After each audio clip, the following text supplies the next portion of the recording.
Yan guys, nagluluto ako ngayon ng kakuni or humba sa atin. Humbang Japan style. Ayan.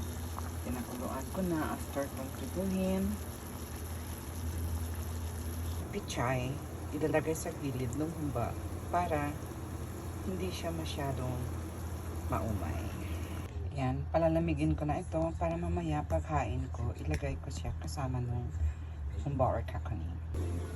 Ito yung ilalagay ko sa chicken salad. So, ready dressing. Sarap to. Ito, naglalaga ako ng chicken breast.